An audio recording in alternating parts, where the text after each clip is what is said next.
Good evening and thanks for joining us. I'm Patrice Dayton. And I'm Rondrell Moore. South Knox schools will soon have a new superintendent. We told you earlier this month the board made the decision to buy out former Superintendent Tim Groves' contract, but board members never explained why. It's a decision that left many parents and staff with questions. Tonight we're hearing from one of those school board members who did speak to parents and teachers after last night's board meeting. News 10 Bureau Chief Nathan Springfield shares more in tonight's top story. Parents and teachers were able to share their thoughts and concerns about Superintendent Tim Groves' departure with a school board member on Monday night. Our third, fourth, second, I have kids coming up to me daily saying, Mrs. Goodman, can you tell me what's happening in our schools?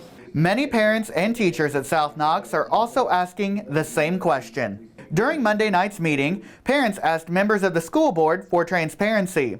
The questions stem from the buyout of Superintendent Tim Groves' contract during the March 1st board meeting. In a 4-1 vote, the school board approved a separation agreement and buyout of the contract for $195,000.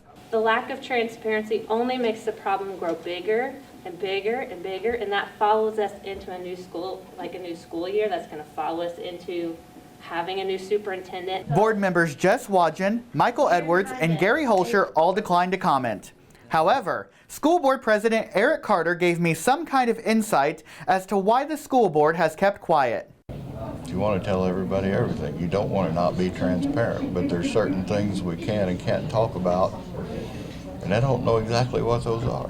Carter was also the only school board member physically present at Monday's meeting who stayed and talked with parents and teachers. Despite most questions remaining unanswered, many were thankful that he took time to listen to their concerns.